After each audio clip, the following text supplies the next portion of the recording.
Il y a eu beaucoup de grands joueurs, mais certains n'ont pu s'exprimer qu'au travers de leur club. Alors qu'ils ont laissé une marque indélébile sur la planète foot, ils n'ont pas pu avoir une grande carrière internationale et n'ont participé à aucun mondial parce que leur nation n'était à ce moment-là pas une grande nation du football.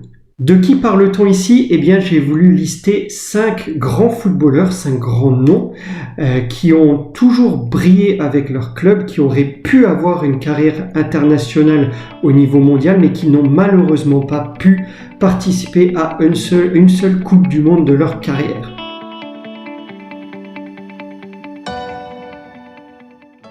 Bonjour les amis et bienvenue dans cette nouvelle vidéo. Nous allons donc parler de 5 grands joueurs que nous avons surtout connus au travers de leur club puisque leur fédération n'avait à leur époque alors été jamais engagée sur une Coupe du Monde. Le premier est Jari Litmanen.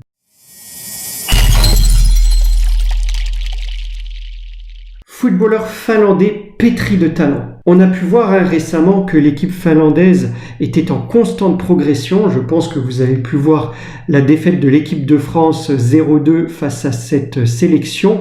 Eh bien, ce n'a pas toujours été le cas. Aujourd'hui qualifié pour la première fois pour un Euro, une compétition européenne de football, elle était loin d'avoir ce niveau à l'époque de Jari Litmanen. Litmanen était un attaquant ou milieu offensif évoluant entre 1987 et 2011. Pilier de l'équipe nationale pour laquelle il revêtit le maillot à 137 reprises, il est, et il faut le souligner, le meilleur buteur de la Ligue des Champions de la saison 1996-1997 et c'est le seul Finlandais de l'histoire à avoir réussi cette performance. Il est d'ailleurs arrivé 3e au classement du Ballon d'Or 1995. Il a passé la plus grande partie de sa carrière à l'Ajax Amsterdam entre 1992 et 1999, même s'il a aussi par la suite joué pour le FC Barcelone ou Liverpool, mais avec un peu moins de réussite, il est vrai, que sa période à l'Ajax Amsterdam. Véritable âme de la nation en équipe nationale, il est à ce jour le recordman des sélections, le meilleur buteur et surtout une légende dans le cœur des Finlandais. Il ne s'est malheureusement jamais qualifié pour un tournoi majeur et n'a pas pu prouver son talent sur la scène européenne ou mondiale en sélection. Le deuxième de ce classement est Ryan Giggs.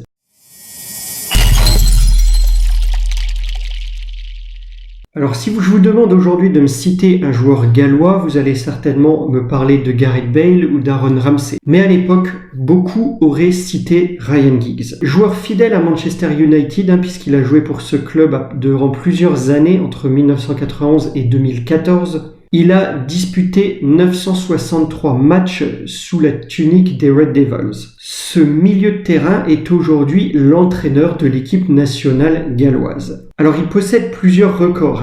Plus jeune joueur à évoluer en équipe nationale, recordman du nombre de matchs officiels joués avec Manchester United, recordman des passes décisives de l'histoire de la Première Ligue avec 162 passes. Les supporters de Manchester United l'ont d'ailleurs élu meilleur joueur de tous les temps de leur club en 2011. Il est aussi le second joueur le plus titré de toute l'histoire avec 35 titres. Et pour l'histoire, c'est Dani Alves, le premier. En équipe nationale, c'est une toute autre histoire. Il n'a jamais participé à un événement majeur en 16 ans auprès de la sélection nationale. Nous aurions aimé voir ses qualités, son fair play, son sens technique, tactique et son toucher de balle lors d'un Euro ou une Coupe du Monde, mais ça n'a pas pu être le cas. Le troisième de ce classement est George Weah.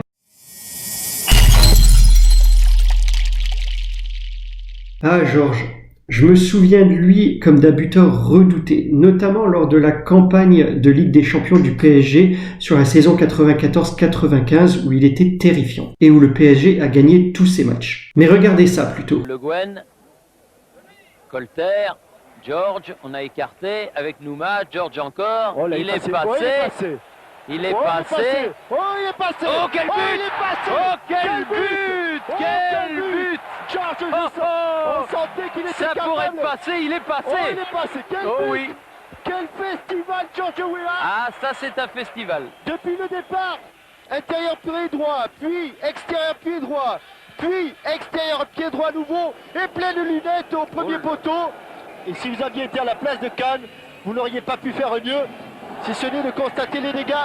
1-0, but de George Weah. Aujourd'hui, il est président du Liberia depuis 2018. Entre-temps, le Ballon d'Or 95 a marqué son époque. C'est d'ailleurs le seul footballeur africain à avoir remporté cette distinction. En passant par des clubs comme Monaco, où il a été découvert, le PSG, donc, où il a confirmé, et le Milan AC, qui a été une consécration. Il a inscrit de nombreux buts. Pour l'équipe nationale, il a joué à 59 reprises et le Liberia a d'ailleurs retiré son numéro 14 à la fin de sa carrière. Malheureusement, hormis 2 Coupes d'Afrique des Nations en 96 et 2002 où il n'a jamais passé le premier tour, eh bien nous ne l'avons pas vu évoluer pendant une Coupe du Monde. Et c'est dommage. Nous poursuivons ce classement avec un autre George puisqu'il s'agit de George Best.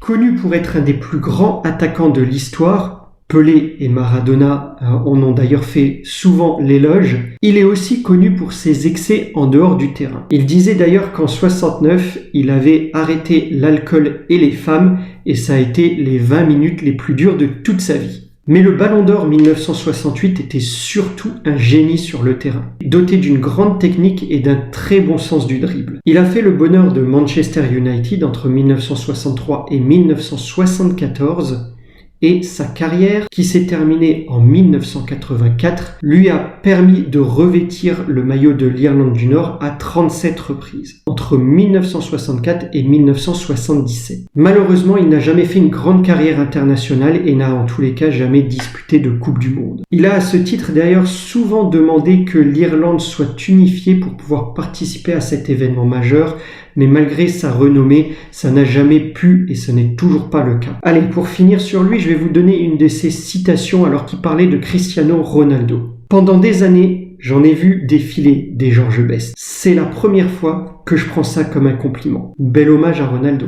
Pour le dernier de ce classement, je citerai Alfredo Di Stefano. Quand on parle de Di Stefano, on parle nécessairement du Real de Madrid. Il a joué 396 matchs avec les Merengues et a remporté de nombreux titres. À son époque, on pouvait jouer en sélection nationale pour plusieurs pays. Ainsi, Di Stefano a d'abord joué avec l'Argentine, puis après avoir été naturalisé espagnol, il a joué pour la sélection d'Espagne. Pour autant, le Ballon d'Or 1957 et 1959, malgré tout son talent et bien qu'il soit un des meilleurs joueurs de l'histoire, n'a jamais disputé de Coupe du Monde. Avec 6 sélections pour l'équipe d'Argentine, il dispute la Copa América 1947, puis avec 31 sélections avec l'équipe espagnole, il ne dispute que des matchs amicaux ou des matchs de qualification, en butant toujours sur un adversaire. L'Écosse, lors des qualifications à la Coupe du Monde 1958, et en 62, il fait partie de l'équipe nationale qui dispute la Coupe du Monde au Chili, mais blessé, il ne pourrait participer qu'au deuxième tour de cette compétition si l'Espagne passe le premier tour, et ce qui n'a malheureusement pas été le cas, malgré la présence d'ailleurs de Puskás dans l'effectif qui venait de se faire naturaliser également espagnol. Voilà, ce sera tout pour ce classement. Alors il n'y a pas de hiérarchisation dans celui que vous avez pu découvrir, mais je voulais rendre hommage à certains grands noms du football qui n'ont pas eu une carrière internationale au niveau de leur talent et qui n'ont pas disputé de Coupe du Monde. J'espère en tous les cas que cette vidéo vous aura plu. Si c'est le cas, n'hésitez pas à laisser un pouce bleu. Pensez à vous abonner, liker, partager, commenter, mais surtout apprécier. Et je vous dis à très vite pour une nouvelle vidéo.